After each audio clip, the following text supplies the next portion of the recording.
So Strong was a minister, and importantly, he was a Protestant minister.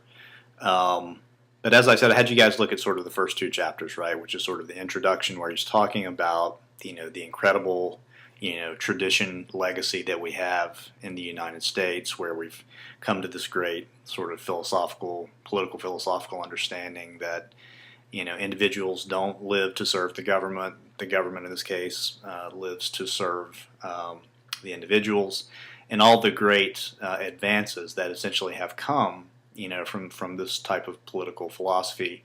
And then he goes on to talk about another one of the great advantages that the United States has, which is the natural resources that we have, which are incredible.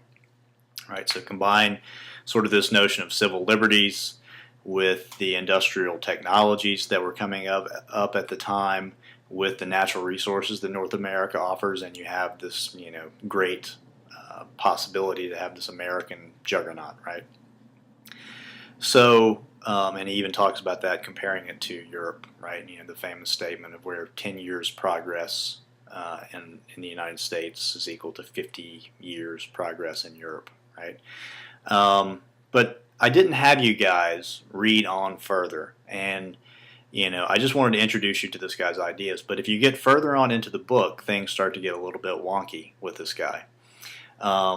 So one thing to remember, of course, is that he's a Protestant minister, right? So when he's talking about America and he's talking about American progress, he primarily sees it happening due to the WASPs, right? If you guys are familiar with that term.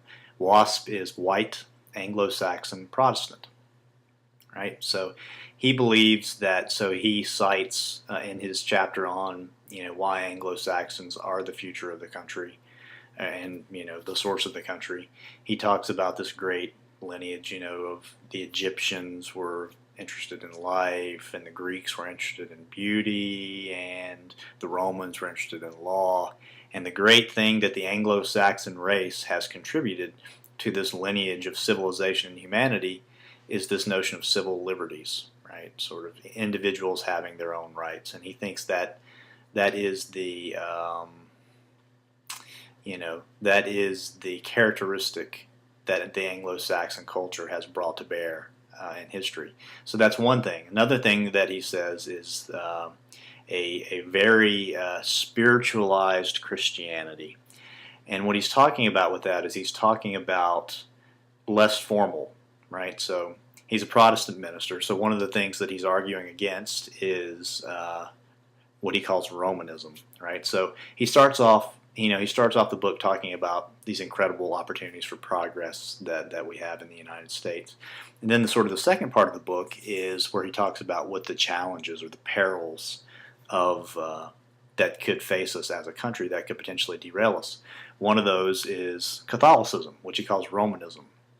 Right? He doesn't believe in the sort of the more ritualized aspect of Christianity. He wants the more personal, spiritual, personal relationship directly between God and the individual.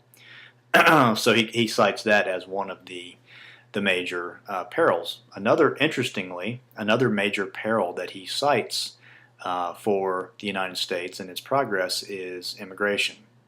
Right, so, which is interesting, especially when contrasted to Lazarus, right? But he thinks that if too many people are immigrating into the United States, it could potentially, water down our Anglo-Saxonism or our spiritualized Christianity, right? So, and he says there are a couple of reasons why people want to come to the United States. One, because of it's the land of plenty, right? And then Europe, sucks, apparently, according to him. So that was one of his great fears. His two great fears were immigration and Roman Catholicism. So not the most open-minded guy, right? And you're reading some of this stuff, and you can kind of understand how sort of the eugenics movement got started, and it even has some lines that are reminiscent of Nazism to a degree.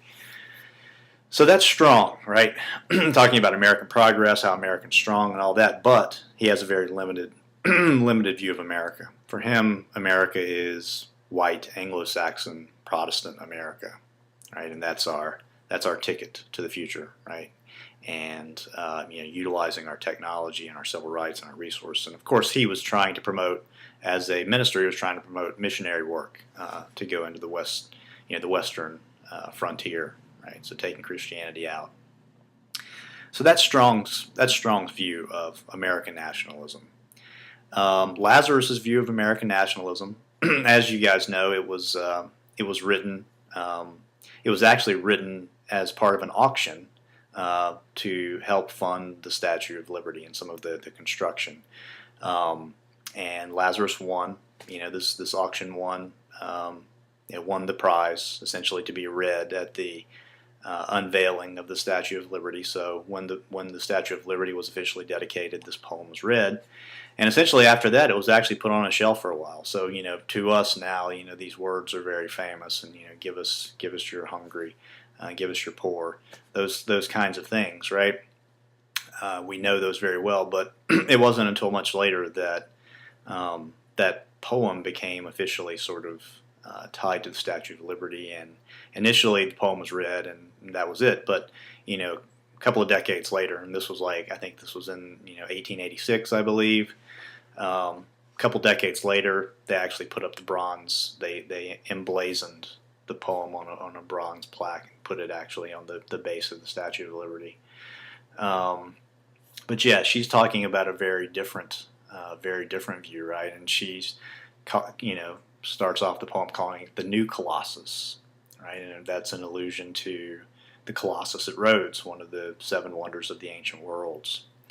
And she's talking about how the old civilizations, right, which, were supposedly had all this fame, and we all read and hear stories about, how their glory was won on, conquering, and imperialism, and making slaves of the weak and the poor and the hungry and things like that. But this new Colossus has supplanted that, that sort of old model of imperialism and hegemony. And rather than trampling upon those people, the weak, you could say, trampling upon the weak, we actually build our strength upon the weak by welcoming, the immigrants and the immigrants. And I think she even says at one point the cast-offs of other country to our country. And that's that diversity, that welcoming, that compassion, you could say, is what makes our country strong, and that's what the Statue of Liberty is supposed to represent. So on this view of American nationalism, it's not a particular race, it's not the Anglo-Saxons, it's not a particular religious creed, right? It's this notion of liberty and compassion and how we accept people from everywhere, and that, certainly morally speaking, is what makes our country great.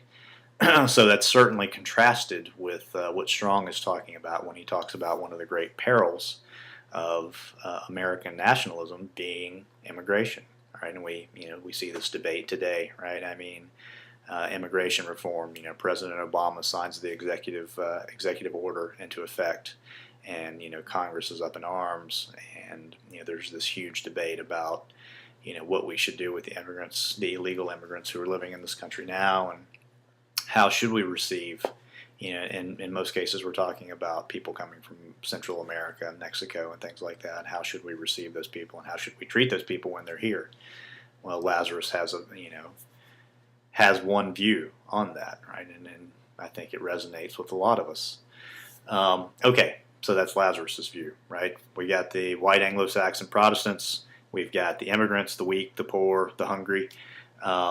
And then the last thing that we have is sort of the view of American nationalism viewed through the lens of African Americans at the time, former slaves, through W.E.B. Du Bois' writings.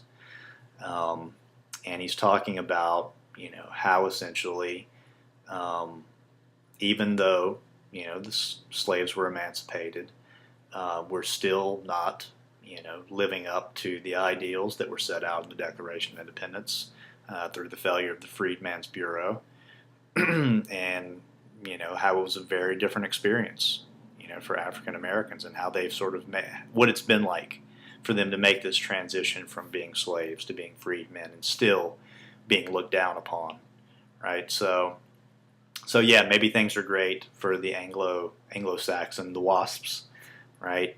But American nationalism for the African Americans is a very different thing, right?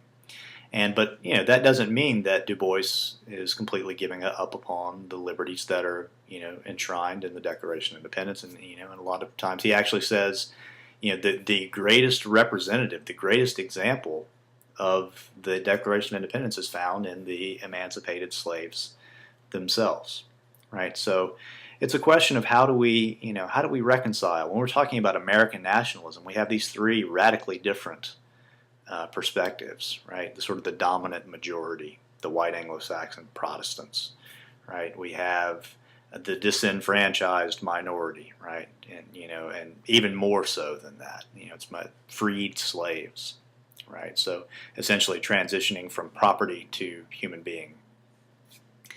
And then you have, Lazarus's point about the immigrants and being an immigrant nation. So the real question that I posed to you guys was, can we reconcile that? Can we get a coherent understanding of America viewed through all these different perspectives? All right, and you guys had some people had some really good responses. One was that it is the land of opportunity, right? Regardless of who you are, whether you're the white Anglo-Saxon Protestant, whether you're the immigrants, and many immigrants even today see the United States still as a land of opportunity, right? And even for African Americans, at the time, at Du Bois's time, he was right. The opportunities were severely limited, but yet they were still greater than they had been, obviously, 50 years before, right? And they're even greater today. So have we gotten there? No, certainly not, right? Another person said progress, sort of the same idea, right? They're all forms of progress. Du Bois was willing to debate that at the time, but it's hard to debate now. We have an African American president that we haven't made progress in that particular realm. Sure, there are things like Ferguson and things like that show that it's not perfect, but it seems that the type of progress is there. And then finally, another thing to mention is just that we're all immigrants, right, or descended from immigrants. So when Strong is talking about the possibility of immigration, weakening the country, it's a bit hypocritical, right? Because it's not taking into account the fact that the very Anglo-Saxons that he's talking about came over from England, right, or Europe, and the slaves, of course, did not choose to immigrate here, but they were brought from another nation, right, or nations, and obviously the immigrants, coming from all over. So yeah, it's a bit hypocritical to think, from Strong's perspective, to think that America is the province of this one chosen race. So anyway, three very, very different perspectives. So next week we're going to start moving more into the 21st century, right? We're getting to, or excuse me, the 20th century. We're getting into the 1900s, and we're going to be talking about progressivism and how progressivism has sort of come out of this, sort of nationalist, industrialist movement, because as you'll see in many of the things we've talked about, there is a reaction, there's an action and a reaction, right? So there's this American industrialism, our technology's going, our economy's booming, right? But we find that the treatment of a lot of the workers has gone terribly.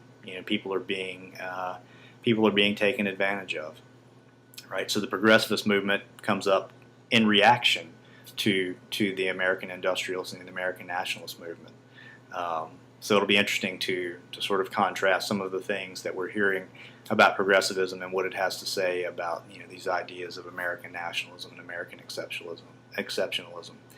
So anyway, that's it for this week. I'll post a discussion question tomorrow. If you guys have any questions, let me know.